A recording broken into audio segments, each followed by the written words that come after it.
नमस्ते बच्चों, कैसे हैं आप सब। बच्चों, पिछली वीडियो में हम पढ़ रहे थे आपका 8वां पाठ, वे दिन भी क्या दिन थे। तो बच्चों, आज हम इससे संबंधित कुछ प्रश्न उत्तर डिस्कस करेंगे। पहला प्रश्न है, कुम्मी के हाथ में जो किताब आई थी वह कब छपी होगी। पहला प्रश्न है कि कुम्मी के हाथ में जो किताब आई थी वह कब छपी होगी। अब कुम्मी के हाथ में यह किताब आई थी 2155 में। तो बच्चों, किताबों की छपाई तो आजकल के ज़माने में होती है, तो वह जो किताब है वह आजकल के ज़माने में छपी होगी।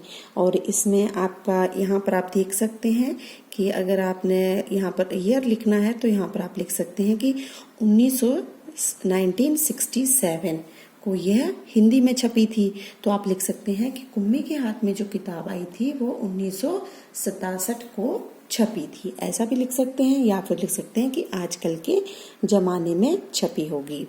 दूसरा प्रश्न है, रोहित ने कहा था कितनी पुस्तकें बेकार जाती होंगी, एक बार पढ़ी और फिर बेकार हो गई, क्या सचमुच में ऐसा होता है।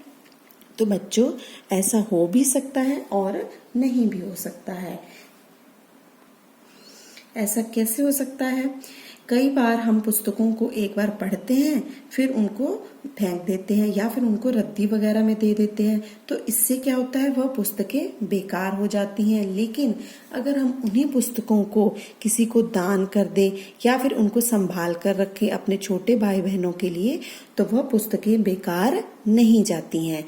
आप उसके बाद भी उस कक्षा में नहीं भी पढ़ रहे हो तो बाद में भी उन किताबों को आप पढ़ सकते हो। तो अगर आप इस तरह से करेंगे तो आपकी जो किताबें हैं वो बेकार नहीं जा सकती हैं।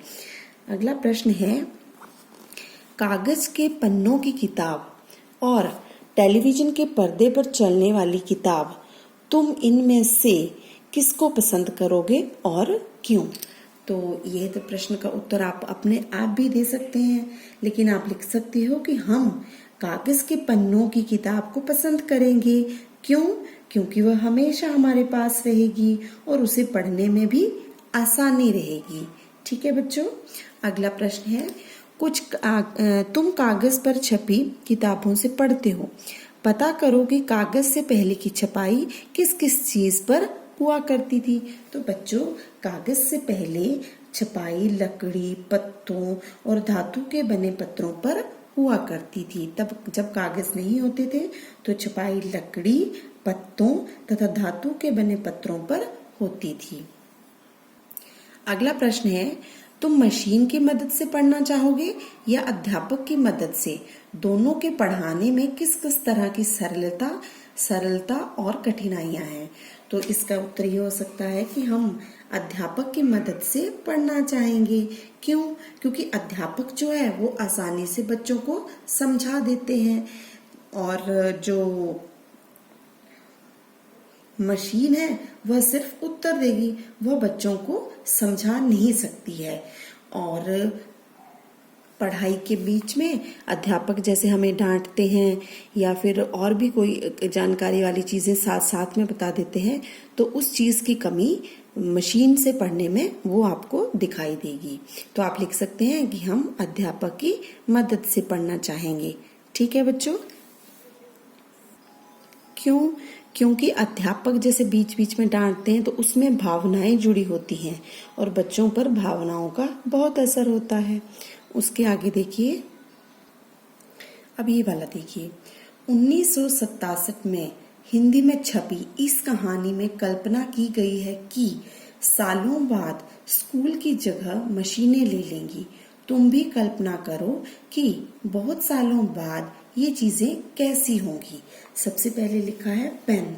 तो पेन कैसा हो सकता है? हो सकता है कि बहुत सालों बाद पेन जो है वो लेजर किरणों के साथ चलने वाले हों और जिनसे दूर से ही लिखा जाए। दूसरे नंबर पर है घड़ी। तो बहुत सालों बाद घड़ी कंप्यूटर के माध्यम से भी चल सकती है और शायद उसमें सुइयां भी ना हो, और ऐसी घड़ियां तो आजकल भी हैं। आगे देखिए, टेलीफोन और मोबाइल। बहुत सालों बाद टेलीफोन और जो मोबाइल है उनका आकार बहुत छोटा भी हो सकता है। ठीक है।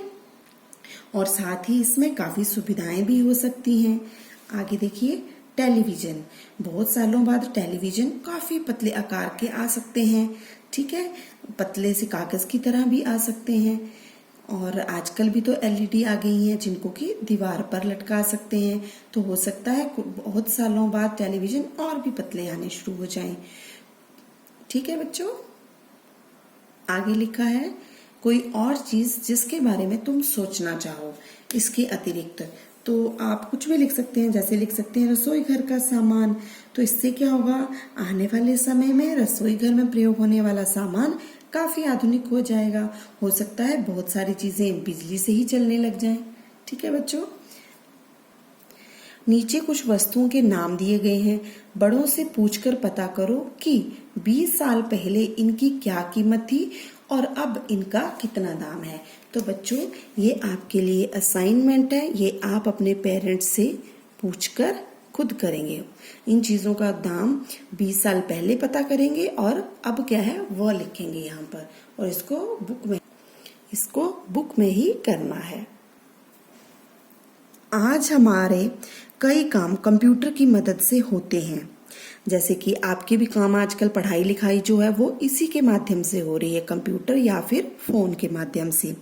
सोचो और लिखो कि अपने व्यक्तिगत और सार्वजनिक जीवन में हम कंप्यूटर का इस्तेमाल किन किन उद्देश्यों के लिए करते हैं।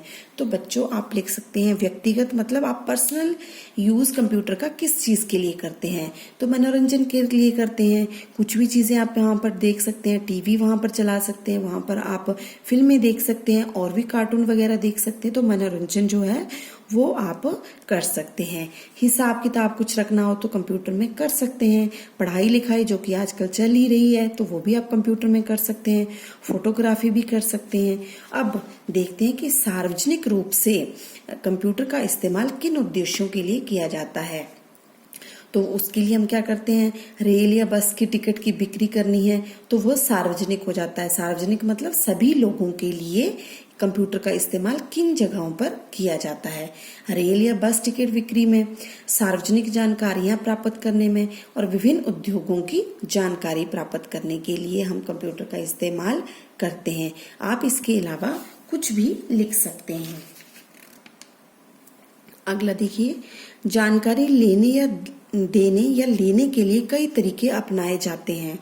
हम जो कुछ सोचते या महसूस करते हैं उसे अभिव्यक्त करने या बताने के कई ढंग हो सकते हैं। बॉक्स में ऐसे कुछ साधन दिए गए हैं, उनका वर्गीकरण करके नीचे दी गई तालिका में लिखो। इन चीजों का वर्गीकरण करेंगे आप और इस तालिका में लिखेंगे। कुछ चीजें होंगी जिनसे सिर्फ जानकारी प्राप्त होगी और कुछ चीजें होंगी जिनसे भावनाएं भी जुड़ी होंगी और कुछ चीजें ऐसी भी हो सकती हैं जिनसे ये दोनों ही जुड़ी हों। तो देखते हैं कि जानकारी किन किन चीजों से प्राप्त हो सकती है। जैसे सबसे पहले है संदेश। तो बच्चों, संदेश से जानकारी प्राप्त होती है, ये तो आप बच्चों को पता है कि आप अगर किसी को संदेश पहुंचा रहे हैं तो आपकी जानकारी वहां पर पहुंच रही है। दूसरे नंबर पर है फोन। तो फोन से क्या होता है, आप फोन में जानकारी भी पहुंचा सकते हैं और साथ में आपकी भावनाएं भी जुड़ी हो सकती हैं। अगर आप दुखी होंगे तो अगर आप किसी को फोन कर रहे हैं तो उसको आपकी भावनाएं पता चल जाती हैं। तो फोन जो है वो दो तरफा है। तीसरे नंबर पर देखिए चित्र। चित्र जो है वहां से आपको जानकारी भी प्राप्त हो सकती है, साथ ही साथ आप उससे भावनाएं भी जोड़ सकते हैं, मतलब आप उसमें किसी की भावनाएं भी छिपी हो सकती हैं। फैक्स जो है वो सिर्फ हम जानकारी प्राप्त करने के लिए ही यूज करते हैं या देने के लिए यूज करते हैं। अभिनय जो है उसमें भावनाएं भी जुड़ी होती हैं। आगे देखिए विज्ञापन जो है उससे हमें जानकारी मिलती है। मोबाइल से हमें जानकारी भी मिलती है और हमारी भावनाएं भी जुड़ी होती हैं। इंटरनेट में हमें सिर्फ जानकारी प्राप्त होती है। रेडियो से हमें जानकारी प्राप्त होती है। नोटिस से भी हमें जानकारी प्राप्त होती है। टीवी से हमें क्या क्या मिलता है, जानकारी ही प्राप्त होती है। आगे देखिए तार से भी जानकारी प्राप्त होगी।